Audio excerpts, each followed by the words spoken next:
Hi Cancer! How are you po? Welcome po sa ating channel at ito ay inyong Monthly Gabay Tarot Love Reading for your love life. April 16 to 30, 2024. Please be reminded that this is general reading po, so maaari kayo makarelate o hindi. Just take what resonates.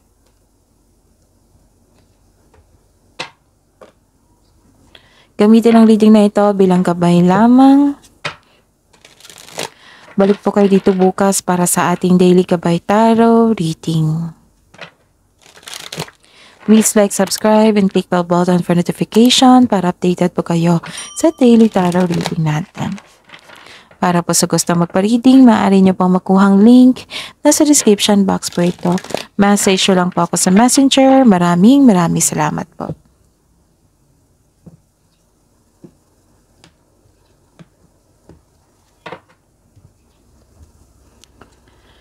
Spirits Guide, mga ganap po sa love life ni Cancer.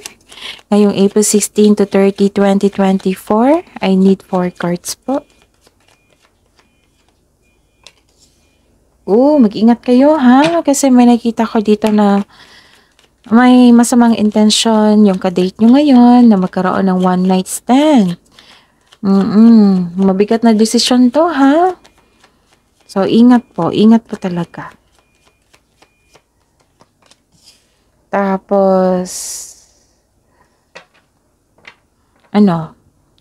maaring nag-outing kayo.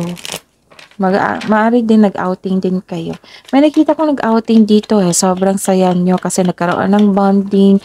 You're making memories. You're enjoying each other. Tapos, may nag-spy sa inyo. May nag-o-observe sa inyo. Nakikita ko dito. Nag-stalk sa inyo. Pwedeng may ganap na gaslighting po. Mag-ingat ha. Cancer. And nagkaroon ng ending with new beginnings. This is growth, this is changes, pero na some of you nahihirapan sa pag-let go. Nahihirapan sa pag-let go nahihirapan sa bagong simula. This is transition, transformation, pwede na naglipat kayo ng lokasyon. Okay? Pwede nagkaroon ng ending sa connection. Okay. Kunin natin yung energy mo ngayon, Cancer.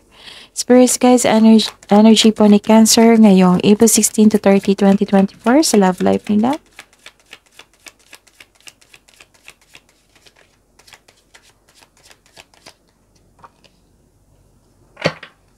Clarification po. Gusto niyang lumabas kunin na natin.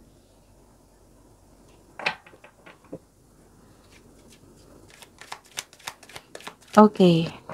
So, your energy, kamusta yung energy mo? Cancer, sa love life.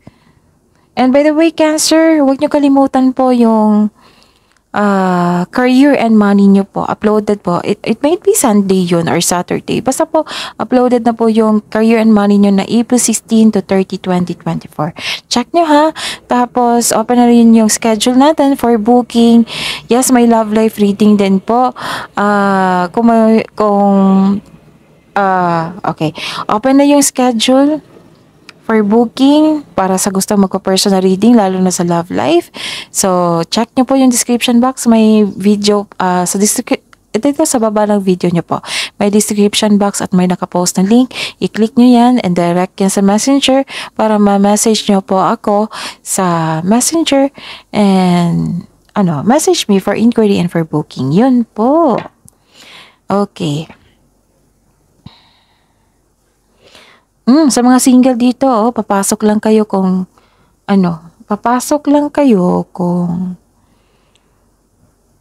handa na kayo. Sa mga single dito, papasok kayo kung seryoso na itong taong ito, ganun. And this card tells you na some of you nag-decide na ipakilala yung partner nyo sa pamilya nyo or sa mga kaibigan nyo or sa katrabaho nyo. Okay? May posibilidad din, may nakita ko dito na nagpaplano ka magbili ng property para sa paghahanda sa pagsasama. Okay? Nakita ko naman ang suporta dito.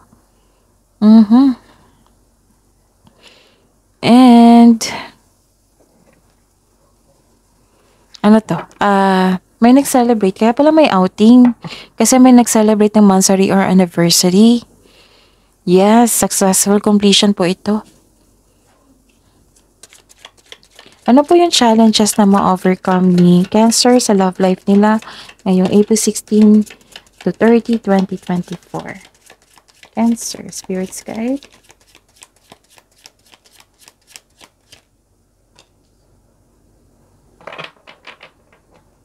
Okay, what is this? Okay.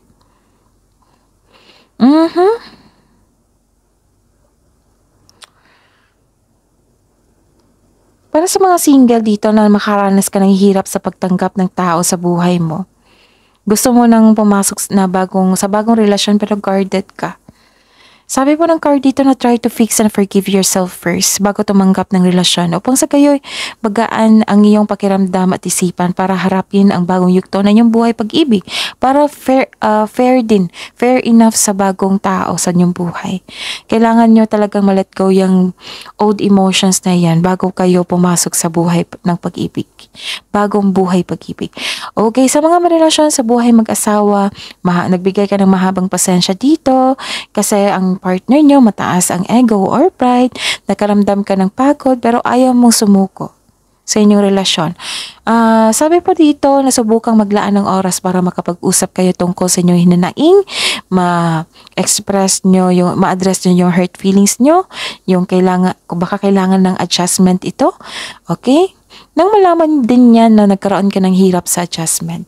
Kasi ang relasyon is, teamwork. Okay? Kunin ko lang po iyon. Nahulog. Ano ito? Okay.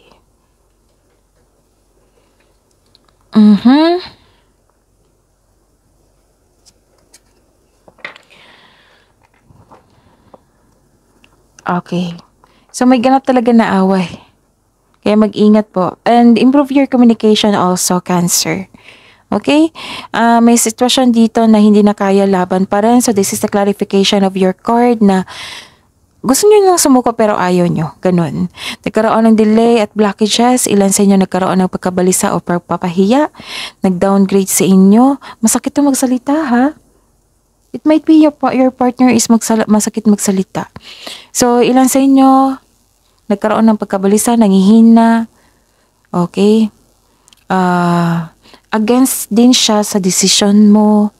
Kaya nagkaroon ng away. Nakaramdam ka ng pagkatalo. Okay? So, seek advice. Baka hindi mo to kaya, Cancer. Ang sakit mo magsalita, ha?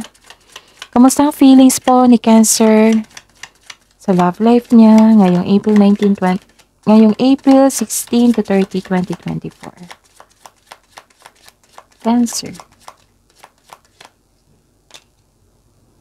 Okay. Your feelings is naging confident ka naman na magiging okay kayo. Confident kasi nyo sarili din. Nakikita ko dito. You're strong, confident, and compassionate. And nakikita ko mo na magiging okay kayo. So this is good. Okay? Very supportive nga kayo, Cancer, sa inyong partner. Grabe kayong magmahal. Wow. Kahit masakit na magsalita, go pa rin. So remember you deserve to be loved po. Kasi kailangan talaga. Kasi si Cancer is mabait eh. You felt defeated talaga. You felt defeated but you're expecting for more na pwede din isa sa inyo, karamihan sa inyo ay you are nag-expect pa kayo na maging okay kayo. Pero you felt defeated dito, sobrang sakit, nasaktan na talaga kayo, nabibigatan kayo. Pero patapos na ito nakikita ko. Nakikita ko dito na nasaktan kayo sa bawat salita niya. May nakita ko ditong backstab. Naku, mag-ingat talaga kayo, Cancer. Ang bait-bait niyo po naman. May nakita ko dito na gusto niyo sumuko talaga. Pwede din na sumuko na kayo ha, pero ang ilan sa inyo, karamihan talaga sa inyo, gusto niyang sumuko. Pero nakikita ko dito may new beginning sa inyong buhay. Ito ay pagtatapos sa isang mapait na sinapit. May nagaganap na pagbabago po, na nagkaroon ng kapayapaan at pasasalamat. Pwede din nagkabati na kayo. Nabigyan na ng solusyon. Pwede din nagkaroon ng ending. Ending sa paulit-ulit na pangyayari. Ending sa relasyon. Pwede din. Okay? So, isipin niyo yung person nyo, kahit crush yan, basta may connection kayo, okay? Cancer, person's energy, sa love life nila, sa relasyon nila, ngayong April 16 to 30, 2024. Oh.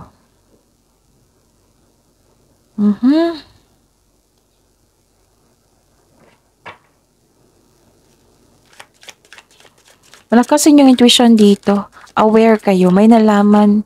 What I meant, siya pala to ha. Okay?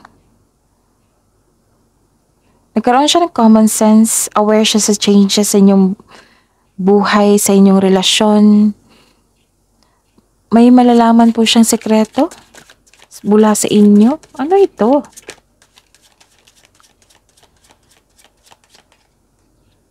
Kaya pala may nag-spy dito, no? Siya pala ito. Nag-o-observe sa inyo. And ano siya eh? Meron siyang emotional intelligence. Kaya nga may nalaman siyang sekreto mula sa inyo. Baka ito yung dahilan na nag-away kayo. Pero mahilig to mag-overthink. Mahilig to mag-overanalyze at mag-overthink. Yung maliit na bagay, pinapalaki niya. Ganun. Oo. Tapos, okay. Ano to eh? Ang taas ng ambisyon nito, which is good naman kasi may balak siya mag-travel. Pwede yung travel ito sa labas ha, abroad, magtrabaho sa labas. Mainipin din siya, naiinip po siya. May ambisyon po siya na gustong gawin, ideyang gustong gawin. Mainipin po siya. May plano talaga siya sa hinaharap.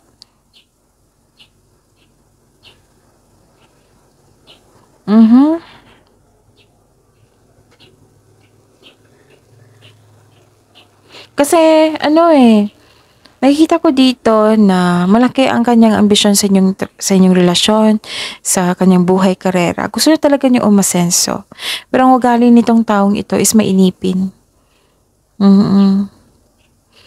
And busy siya at the same time para maisakatuparan yung pangarap niya. Gusto niya mag-explore. So meaning to say, maglakbay ito.